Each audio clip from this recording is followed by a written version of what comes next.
Again, this time they give it, and it's almost stopped, but Jeff Large is able to sneak over, and he has a touchdown, and we have ourselves a ball game, 26-20 right now. That's correct.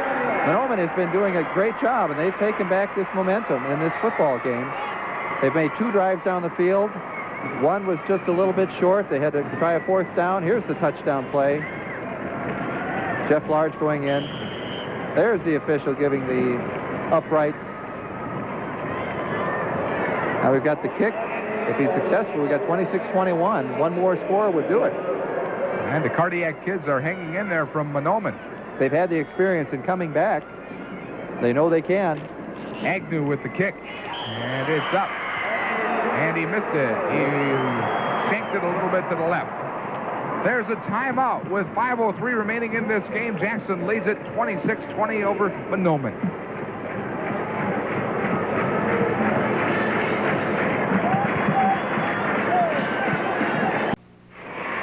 5 minutes and 3 seconds left, and Mahnomen is trying to pull off one more miracle in this season. 12-1 record. Both these teams came into the game with a 12-1 record. And on the other side of the ball, Jackson coach Tyrone Wacker is trying to win his 2nd state title. He won one back in 1972 when he was coaching at Gaylord. And this time, I think it would be a lot sweeter because his son just happens to be the starting quarterback. That drive, 9 plays, 57 yards, 3 minutes, 10 seconds off the clock. Jeff Large for a 1-yard touchdown. And with 5:03 left, 6 points is the difference. Ken Bauman was in the huddle, had his guys on the knee, and he said, don't get knocked down. Stay on your feet. Make the tackle. Keep your heads alert. Hit him in the ball. Make a fumble. Jump on the fumble.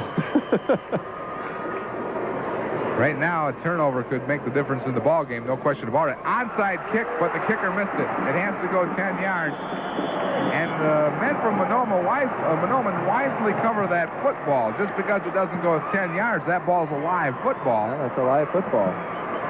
Well, that was a good attempt. It was a great attempt. You know, I probably said all those things, and he probably forgot to say kick the football. And the man who did it was Mark Agnew, who's done just about everything else today. That was like a bunt. Have you ever seen a bunt in a kickoff? Yeah, he just kind of missed it. What they like to do on those onside kicks is kick the top of the football. And here on the artificial turf, it seems to take 2 bounces and then a high bounce. And sometimes that's right after 10 yards. The kick has to go 10 yards. And there we go. They're trying to do the wave here in town. Well, this is a big break for Jackson. We'll see if they take advantage of it. First down, 10 yards to go. They have the ball on the 39-yard line of Mahnomen. The give is to the first man through, and that's Jeff Brown, and Brown is taken back. He'll lose a yard. The last series that Jackson had the ball, Mahnomen's defense stopped them in 3 plays, and that was maybe one of the very few times that that's happened today. Jackson has stopped their turnovers. They had 3 turnovers right away in the game and haven't had any since then. They picked up a yard on the play at 2nd down, 9 yards to go, and we'll keep our eye on the clock because 4:15 remains. Wade Wacker changing his call at the line of scrimmage. He'll run the option. Picking up a couple of hard-fought yards, and there's a fumble, and Mahnomen says they have the ball. There's the break they needed. And I'll tell you what, the Cardiac kids are trying to pull off another miracle. That's exactly where they would have had they kicked a regular kickoff and stopped them in 3 plays with a punt. Only they got it a lot sooner. Isn't that interesting how it worked out? Well, they've got a long ways to go now. 70 yards in 4 minutes and 1 second. There we take a look at the fumble. Ball is stripped. There's a great defensive play. They're tackling the ball, grab his arm, and pull it back. Hang him up. Don't let him get down before we can hit that ball away from him. Byron Bierge, his 2nd fumble recovery. He has played quite a game this afternoon. Byron is charged up. He says, let me in there and play fullback. I want that ball again. He wants to be the refrigerator, huh? And a look of concern on the Jackson bench. They lead by 6 points. But they know that right now, Mahnomen has the momentum. They are 69 yards away from tying this football game up. Agnew gives to the second man through Burdick, and there are flags all over the place. Burdick picked up 5 yards, but flags are down. Those flags were almost immediately upon the play. Appears to be against Mahnomen. Yep, the illegal set. And that'll wipe out that 5-yard gain. 3 minutes, 32 seconds left in this Class B title game. I'm sure that Ken Ballman now is thinking back to that, was it the Breckenridge game where they came back? Yes. 3 times to score, and he's saying, you can do it. We've got penalties now, too, for 15 yards on Mahnomen. That's a very, very light penalty game. Agnew on 1st and 15. Agnew, and he has his man. He swings it out and finds Harley Hansen. Harley Hansen's second big reception of the game. Good for 10 yards, but it'll be short of the first down. Second down and make it 6 yards to go. Mark Agnew is a junior, and we were talking about Wade Wacker being a very, very good college prospect. This Mark Agnew is an excellent college prospect as well. He's got a good arm, no question about it. Fumble. There's a scramble. And so far, no one is signaling. Jackson has the football. Mark Rodina is the man who recovers the fumble. It just seemed to be a bad exchange between the handoff, the quarterback, and the handoff. Oh, there it was. He was going to take it away and go for the second man through, and what happened was the fullback, it may have been Jeff Large, actually reached out and knocked the ball away. 2:40 remaining in the game. And now Jackson has to burn up that clock. They lead by 6:20. Wishbone formation. They'll try to run that clock out. Bruce Johnson bowls his way for a couple of yards. 2:23, 2:22. The clock is winding down. Do we have a 2-minute warning in high school football? No, we do not. Each team has 3 timeouts remaining. It's second down, 8 yards to go. Jackson is 2 minutes away from their first state title. Wade Wacker at the control. Wade Wacker hands off to the first man through. There's a fumble. Mahnomen has the football. Mahnomen, a fumble recovery there by Jason Spaeth.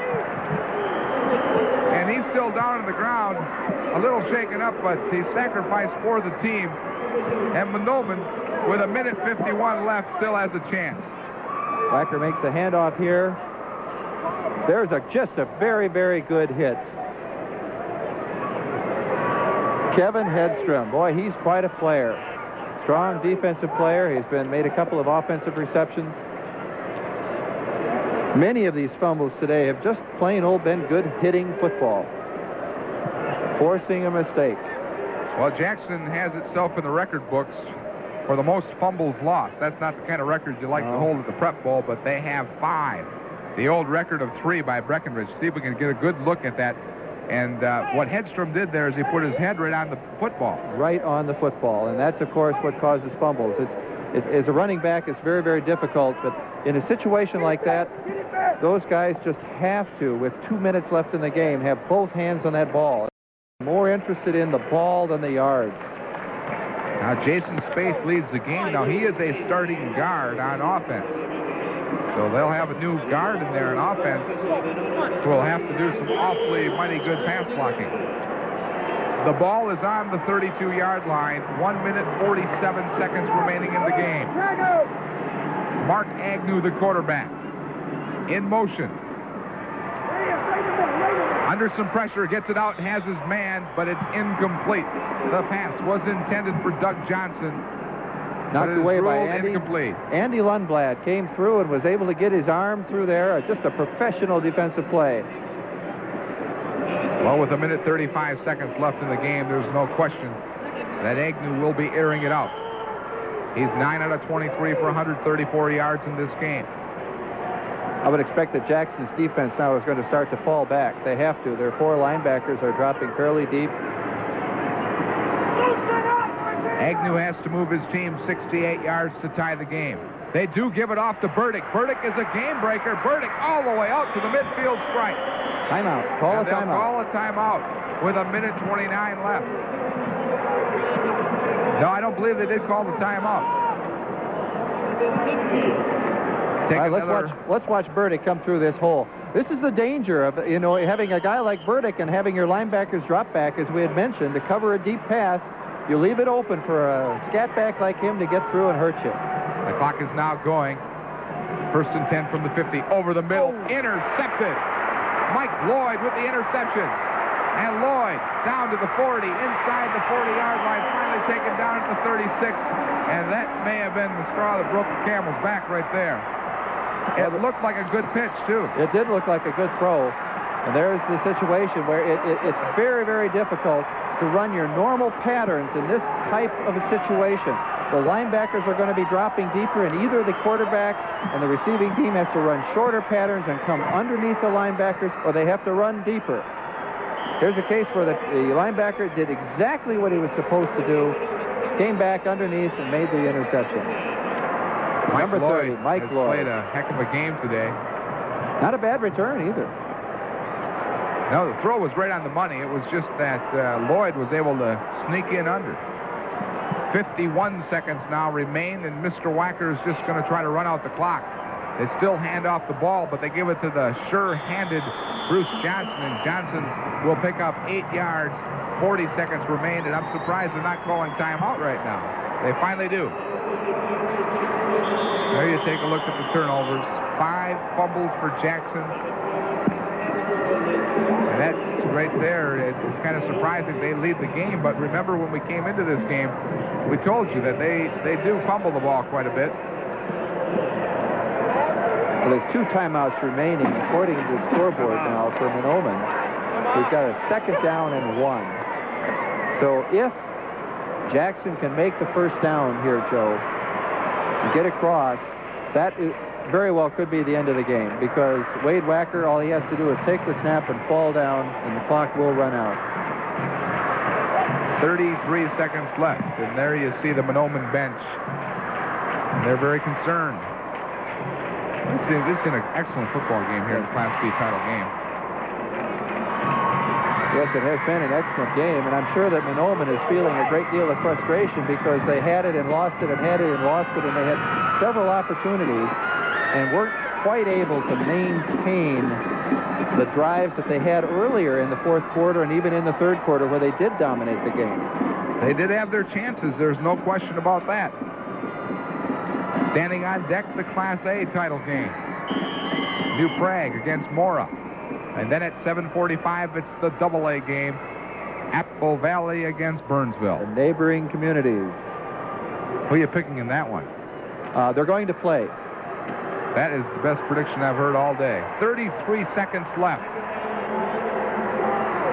And let's see what Wade Wacker does. He still hands it off, and it will be a 1st down. That's Mark Rodina. He has the 1st down, and that is Rodina's 1st carry of the ball game. Big carry, big play. And once again, there is a timeout called by Mahnomen. We saw a lot of turnovers in this game. And normally you don't see this where a team turns the ball over more than the opposition and comes up.